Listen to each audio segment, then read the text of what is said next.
नमस्कार दोस्तों, स्वागत है आपका मेरे इस YouTube चैनल पर। आज हम लोग जानेंगे सिंगापुर के विषय में।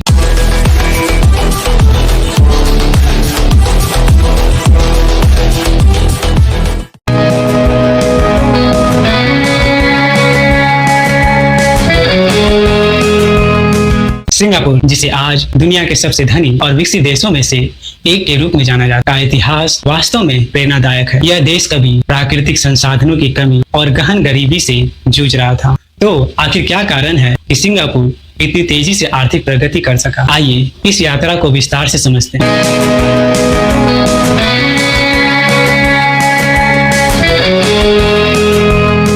1965 में मलेशिया से अलग होकर स्वतंत्र राष्ट्र बनने से पहले सिंगापुर ब्रिटिश उपनिवेश था। उस समय इसकी स्थिति बहुत खराब थी। देश की अर्थव्यवस्था अत्यधिक निर्भर थी विदेशी व्यापार और बंदरगाहों पर। प्राकृतिक संसाधनों की कमी और क्षेत्रीय संघर्षों के कारण स्थिति और भी जटिल हो गई थी। जनसंख्या का एक बड़ा हिस्सा गरीबी में जीवन यापन कर रहा था और रोजगार के अवसर सीमित थे।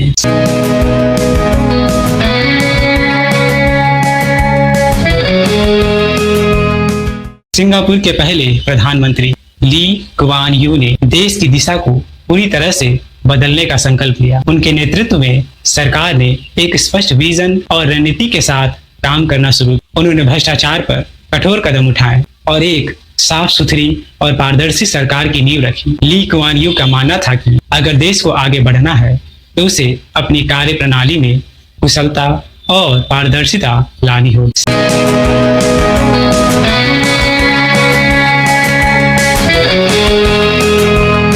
सिंगापुर की आर्थिक प्रगति का एक बड़ा हिस्सा उसके आर्थिक सुधारों से जुड़ा है। सरकार ने विदेशी निवेश को आकर्षित करने के लिए अनेक उपाय किए। उन्होंने विदेशी कंपनियों के लिए व्यापारिक माहौल को सुगम बनाया और उन्हें यहाँ उद्योग स्थापित करने के लिए प्रोत्साहित किया। इसने रोजगार के नए अवसर पैदा किए और लोगों की जीवन शैली में सुधार किया। सरकार ने उद्योगों के विकास पर जोर दिया और एक औद्योगिक राष्ट्र के रूप में उभरने की दिशा में कदम बढ़ाए। उन्होंने विनिर्माण और सेवा क्षेत्रों में निवेश को बढ़ावा दिया, जिससे सिंगापुर की अर्थव्यवस्था को एक नई दिशा मिली।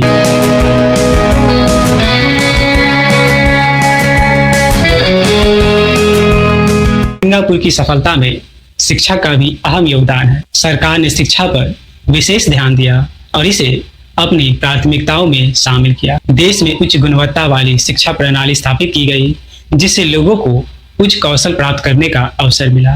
यह न केवल स्थानीय उद्योगों की जरूरतों को पूरा करने में सहायक साबित हुआ, बल्कि इससे सिंगापुर वैश्विक बाजार में प्रतिस्पर्धा करने में भी सक्षम हो सका। शिक्षा प्रणाली को न केवल तकनीकी ज्ञान पर केंद्रित किया गया, बल्कि छात्रों को वैश्विक दृष्टिकोण भी प्रदान किया गया। इससे सिंगापुर की कार्यबल की गुणवत्ता में सुधार हुआ और यह अंतर्राष्ट्रीय कंपनियों के लिए एक आकर्षक गंतव्य बन गया।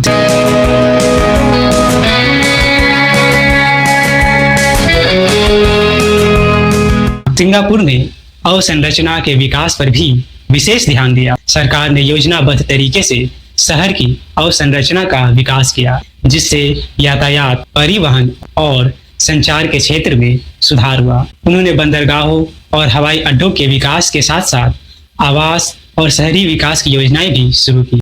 इस अवसंरचना के विकास से न केवल सिंगापुर के निवासियों की जीवन शैली में सुधार हुआ, बल्कि यह वैश्विक व्यापार के लिए एक प्रमुख केंद्र के रूप में उभर कर सामने आया।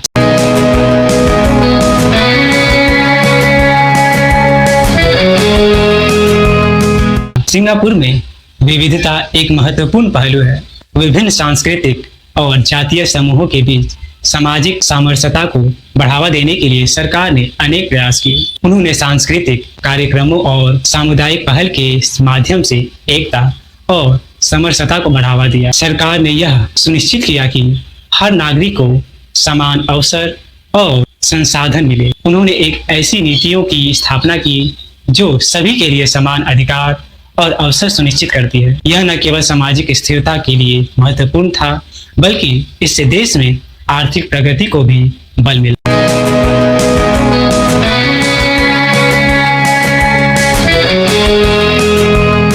सिंगापुर ने अपने अंतर्राष्ट्रीय संबंधों को भी मजबूत किया। उन्होंने एक स्वतंत्र व्यापार नीति अपनाई और विभिन्न देशों के साथ व्यापारिक समझौतों को बढ़ावा दिया। सिंगापुर की रणनीतिक भौगोलिक स्थिति ने इसे एक प्रमुख व्यापारिक केंद्र के रूप में उभरने में मदद की। उन्होंने न केवल एशिया के अन्य देशों के साथ बल्कि यूरोप और अमेरिका के साथ भी व्यापारिक संबंध स्थापित किए। इसने सिंगापुर को वैश्विक व्यापार में एक महत्वपूर्ण भूमिका निभाने की अनुमति दी और इसकी अर्थव्यवस्था को स्थिरता प्रदान की।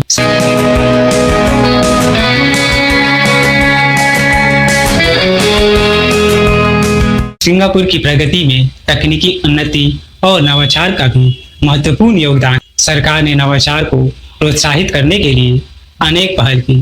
उन्होंने स्टार्टअप्स और तकनीकी उद्योगों के विकास को बढ़ावा दिया और एक सशक्त तकनीकी पारिस्थितिकी तंत्र की स्थापना की। सिंगापुर में उच्च गुणवत्ता वाले अनुसंधान और विकास केंद्र स्थापित किए गए जो नवाचार और तकनीकी प्रगति को प्रोत्साहित करते हैं। इसने सिंगापुर को एक ज्ञान आधारित अर्थव्यवस्था के रूप में विकसित किया और इसे वैश्विक तकनीकी हब बनने की दिशा में अग्रसर किया।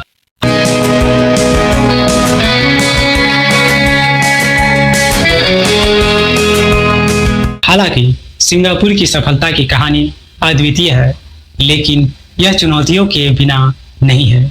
देश को जलवायु परिवर्तन, आवास की लागत और जनसंख्या के वृद्धावस्था जैसी समस्याओं का सामना करना पड़ता है। हालांकि सिंगापुर की सरकार ने इन चुनौतियों का समाधान खोजने के लिए अग्रणी कदम उठाए। उन्होंने टिकाऊ विकास और हरित प्रौद्योगिकी को अपनाने की दिशा में कदम उठाए। साथ ही उन्होंने समाज की जरूरतों को ध्यान में रखते हुए नीतियों को विकसित किया है जो न केवल वर्तमान बल्कि भविष्य की आवश्यकताओं को भी पूरा कर सके। सिंगापुर की कहानी इस बात का उत्कृष्ट उदाहरण है कि कैसे एक देश ने चुनौतियों को अवसर में बदलकर एक सफल राष्ट्र के रूप में खुद को स्थापित किया। इसके लिए नेतृत्व, सही नीतियां और नागरिकों की भागीदारी आवश्यक। ली कुआन यू और उनकी सरकार की दूरदृष्टि, समर्पण और निर्णय क्षमता ने सिंगापुर को एक समृद्ध और विकसित देश बना दिया। यह दिखाता है कि अगर सही दिशा में कदम उठाए जाएं,